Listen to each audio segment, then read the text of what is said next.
Publik menuntut investigasi menyeluruh terkait insiden tabrakan antara kereta api Argo Bromo Anggrek dengan KRL di Stasiun Bekasi Timur, Jawa Barat. Insiden yang merenggut nyawa 16 orang dan puluhan lainnya luka. Apakah karena human error atau persoalan persinyalan? Atau mungkin manajemen operasional?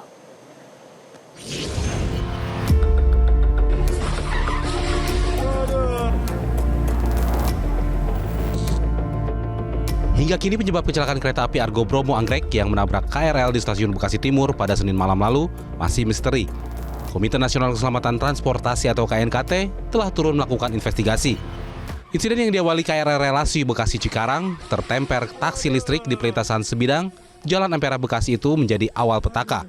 Lantaran kereta api Argo Bromo Anggrek relasi Jakarta Surabaya tak sempat berhenti hingga terjadi tabrakan keras dengan KRL yang berhenti di Stasiun Bekasi Timur. Imbas evakuasi, insiden tertemper taksi. Ketua Tim Hukum KNKT Anggo Anurogo memastikan investigasi masih berjalan. Baik Menteri Perhubungan Dudi Purwagandi maupun Direktur Utama KAI Bobi Rashidin sama-sama enggan berspekulasi terkait penyebab kecelakaan dan menyerahkan sepenuhnya terhadap hasil investigasi KNKT. Menurut Menko Infrastruktur dan Pembangunan Kewilayahan Agus Harimurti Yudhoyono, insiden di Bekasi Timur menjadi pelajaran penting untuk meningkatkan keselamatan transportasi perkeretaapian di Indonesia. Artinya yang sudah baik selama ini kita apresiasi dan kita pertahankan, tetapi terkait dengan situasi yang menyebabkan kecelakaan seperti ini benar-benar harus kita lakukan pembenahan secara menyeluruh. Sistemnya, teknologinya, tata kelolanya, kemudian emergency response terhadap situasi yang memang membutuhkan keputusan dan tindakan yang cepat. Sementara pengamat transportasi Dede Herlambang menilai tidak hanya menyoroti persoalan klasik, yakni perlintasan sebidang yang kerap memakan korban. Dede juga menyinggung terganggunya sistem persinyalan kereta api saat insiden terjadi.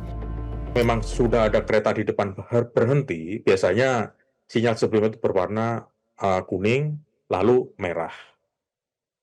Tapi juga kenapa tiba-tiba kemarin juga lihat tayangan dari asisten masinis dari hijau kok bisa merah. Jadi kita juga tidak tahu kok bisa begitu. Karena kalau dari pengalaman sebelumnya banyak kejadian kereta api perlintasan sebidang juga di antara Bekasi, misalnya Bekasi sampai Jakarta itu kan sering juga di sana juga banyak perlintasan liar dan juga banyak perlintasan ilegal juga, tapi juga tidak sampai merusak persinyalan. Di kondisi ini juga makanya ini kan kita analisis ini kan masih banyak yang liar gitu ya. Tapi nanti mungkin tadi Ketua KNKT sudah menyatakan bahwa 3 bulan akan ada output mengenai hasil investigasi. Di sisi lain, Gubernur Jawa Barat Deddy Mulyadi menegaskan, perlintasan sebidang baik ilegal maupun resmi harus tetap dijaga dan diberi palang pintu perlintasan. KD mengakui perlintasan sebidang masih menjadi masalah yang cukup banyak dijumpai di daerahnya. Seluruh jajaran Polres Bekasi, Kota Bekasi, segera ambil tindakan hari ini. Ini permintaan saya sebagai Gubernur Jabar, tidak boleh lagi ada ormas, ada premanisme yang menguasai aset-aset umum untuk kepentingan dirinya. Dan saya pikir tingkat polsek aja bisa menyelesaikan itu. Di perlintasan kereta api Jalan Ampera Bekasi sendiri diketahui tidak memiliki palang pintu resmi. Perlintasan yang berjarak sekitar 50 meter dari Stasiun Bekasi Timur itu memiliki lebar perlintasan kurang lebih 5 meter. Kendaraan yang melintas cukup padat, mulai dari truk, mobil, hingga motor berlalu lalang. Perlintasan hanya dijaga warga sekitar. Tim Liputan Metro TV. Lalu apa sebenarnya faktor utama yang menjadi penyebab insiden kecelakaan KA Argo Bromo Anggrek dengan KRL di Stasiun Bekasi Timur? Kami akan membahasnya bersama dengan mantan masinis sekaligus pakar transportasi kereta api, Danang Novika Ruswantara, dan mantan tim investigator Komite Nasional Keselamatan Transportasi KNKT, Ruth Hana Simatupang. Selamat malam, Mas Danang dan juga Mbak Ruth. Halo, selamat malam, Zilvia.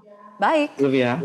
Oke. Mas Danang sebagai ex-masinis yang pernah bekerja di PT KAI juga, menurut Anda kecelakaan yang melibatkan KRL dan KA Argo Bromo Anggrek adalah masalah yang bersifat teknis atau sistematis? Jadi kalau berbicara terkait apa yang terjadi kemarin begitu ya antara Argo Bromo Anggrek dengan KRL, sebetulnya kita masih perlu menunggu hasil investigasi KNKT untuk lebih bijaknya seperti itu. Karena masalah ini apakah bersifat teknis ataupun sistematis keduanya bisa saja terjadi, Mbak Zilvia. Karena ya kita bisa lihat kemarin banyak juga warganet yang mempermasalahkan apakah betul ini adalah permasalahan karena adanya taksi yang sebelumnya ditabrak di jalur sebelahnya. Kemudian apakah ini juga berimbas kepada perjalanan kereta api yang ada di sebelahnya, kemudian yang terjadi kecelakaan antara KRL dengan Argo Bromo Anggrek. Saya rasa sih kalau misalkan apakah itu ada pengaruh, mungkin ada terpengaruh, ada pengaruhnya seperti itu. Namun perlu investigasi mendalam oleh KNKT sehingga kita tidak berasumsi seperti itu. Oke, Mas Danang, kami membaca isi thread Anda menjabarkan kurang lebih gambaran ya sebagai pengalaman Anda sebagai seorang masinis dulu soal tudingan masinis bablas sinyal yang Anda juga bahas di thread. Bisa Mas Danang jelaskan dengan singkat bagaimana sebetulnya kerja sistem persinyalan ketika sebuah kecelakaan terjadi? Oke, jadi sebenarnya kalau saya rasa PT KAI pun gitu sudah mengatur sebagaimana SOP-nya, kemudian persinyalannya, mereka sudah sangat memikirkan sangat matang. Bagaimana bahwa sebetulnya ketika masinis merasa ragu-ragu gitu melihat sinyal di depannya, mereka harus berhenti seperti itu. Dan tidak serta-merta bahwa sinyal ketika masinis itu melihat sinyal merah itu tidak didahului dengan sinyal pendahulunya. Ibaratnya kalau misalkan di depan kita ada sinyal merah, maka didahului dengan sinyal kuning seperti itu.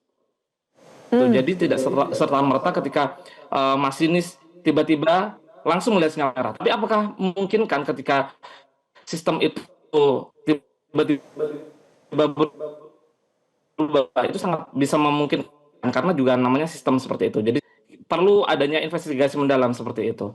Baik, oke. Perlu adanya investigasi mendalam. Saya akan tanya kepada Mbak Ruth pengalamannya di KNKT. Bagaimana praktik yang biasanya diterapkan KNKT untuk menelusuri penyebab kecelakaan kereta seperti ini, Mbak Ruth? Oke, baik. Saya coba menceritakan sedikit pengalaman ya, karena saya juga pernah 2 atau 3 kali ditugaskan untuk menginvestigasi kecelakaan kereta api. Termasuk yang tabrakan dan juga derailing.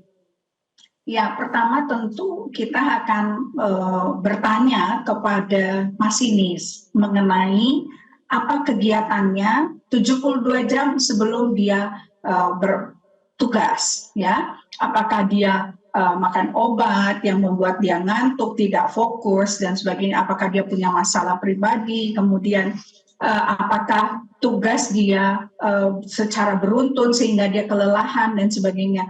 Itu kita gali sampai detail supaya kita bisa mengetahui apakah dalam dia menjalankan tugasnya ketika berada di ruang kru, dia bisa fokus terhadap peralatan yang ada di hadapannya dan juga rute, kemudian bisa membaca GPK, grafik perjalanan kereta api, supaya dia tidak terganggu dengan halangan-halangan di depannya. Biasanya itu. Kemudian setelah kita mengetahui apa yang dia lakukan sebelum kejadian, kemudian kita mulai bertanya pada apa yang dia lakukan sebelum terjadi kecelakaan.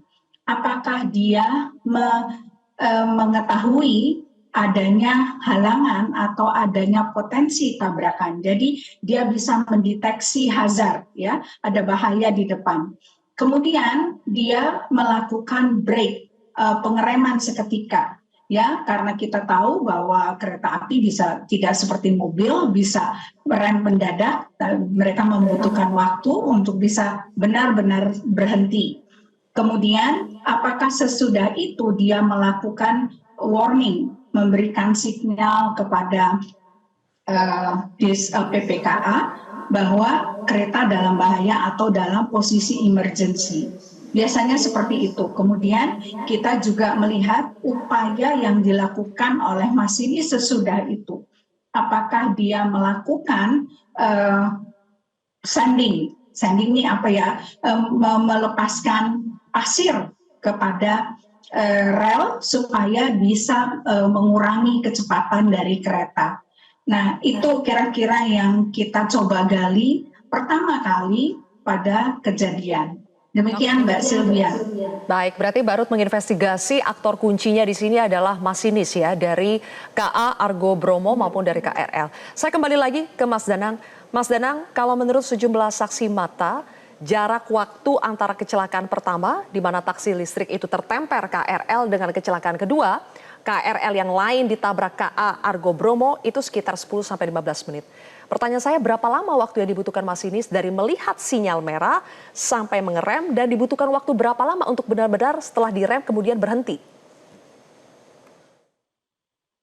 Oke, baik Mbak Sylvia. Jadi sudah saya jelaskan di awal bahwa tidak serta-merta ketika teman-teman masinis itu melihat sinyal merah itu tidak didahului oleh sinyal pendahulunya, seperti itu. Jadi sebelum teman-teman masinis melihat sinyal merah, misalkan itu sinyal masuk seperti itu, maka sinyal mukanya itu akan pasti kuning.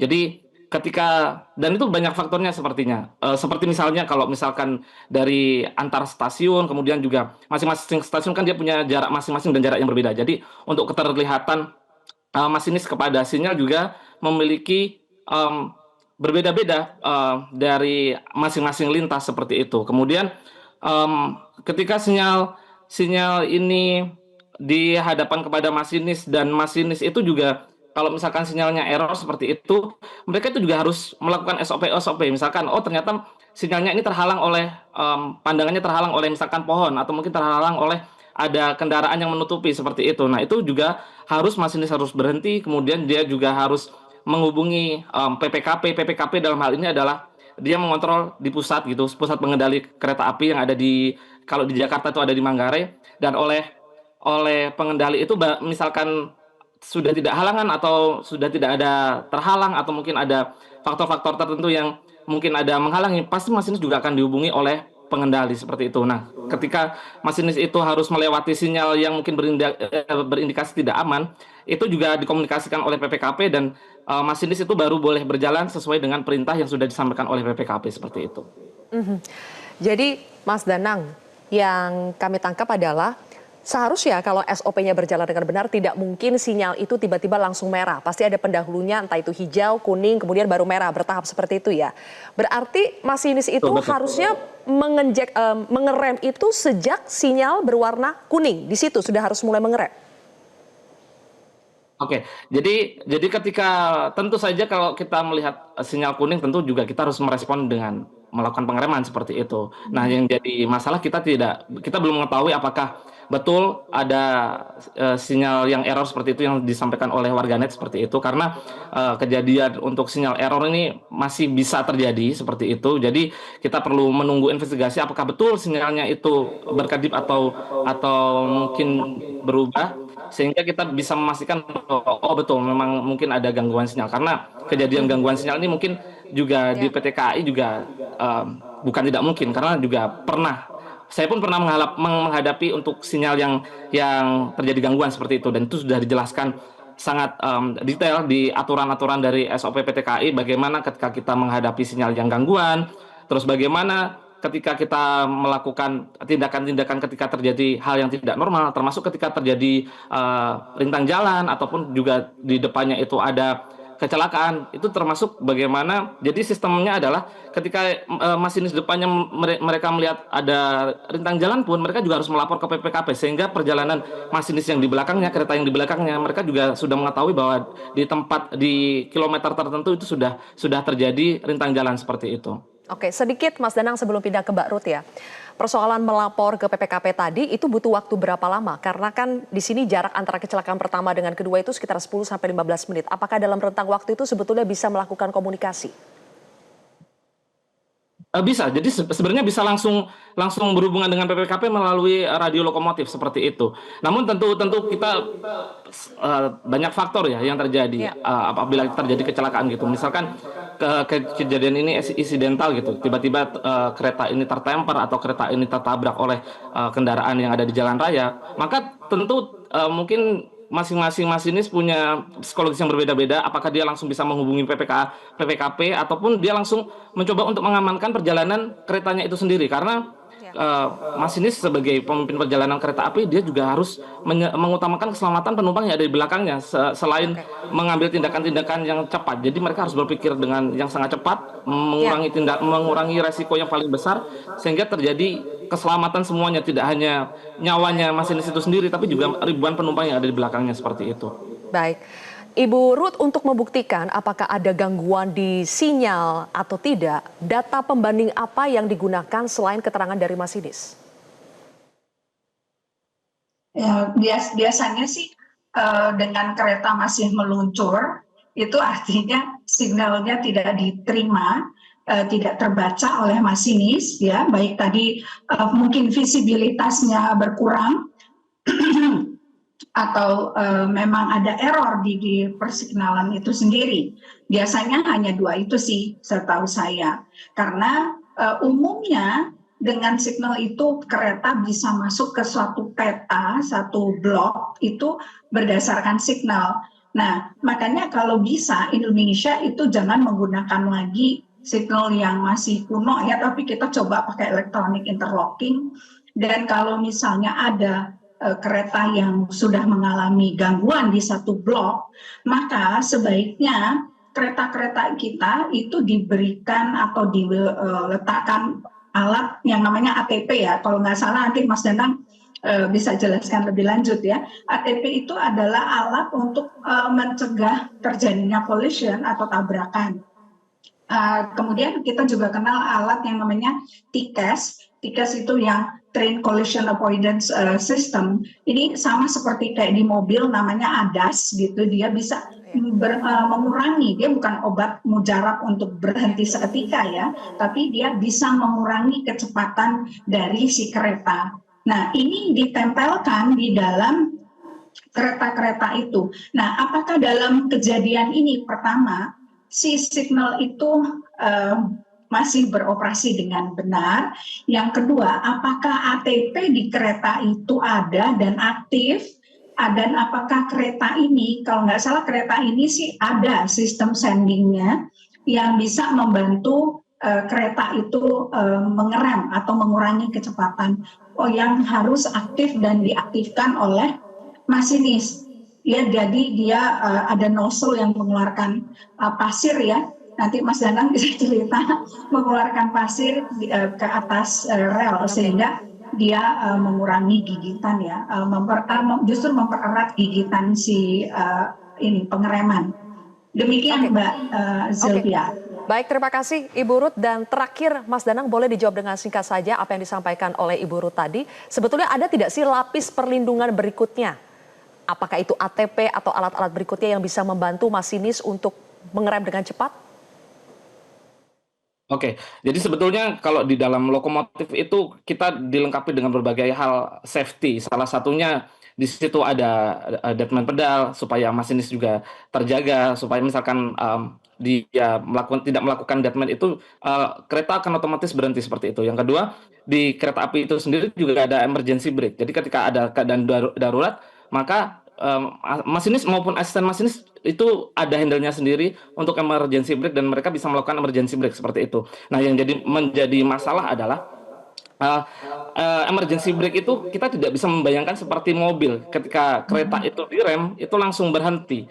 Dia masih butuh waktu dan butuh jarak ketika dilakukan pengereman, baik pengereman emergency brake maupun pengereman biasa seperti itu. Sehingga yang perlu kita pahami dan masyarakat pahami bahwa kereta api itu dia tidak seperti mobil, dan ketika kereta api itu melakukan pengereman maka tentu jaraknya juga tidak langsung berhenti di situ, tapi memerlukan jarak yang istilahnya adalah masing-masing masinis biasanya punya feeling tersendiri untuk jarak sekian mereka untuk kecepatan sekian, dan untuk berhenti di titik tertentu mereka sudah harus melakukan pengereman di titik mana seperti Baik, itu.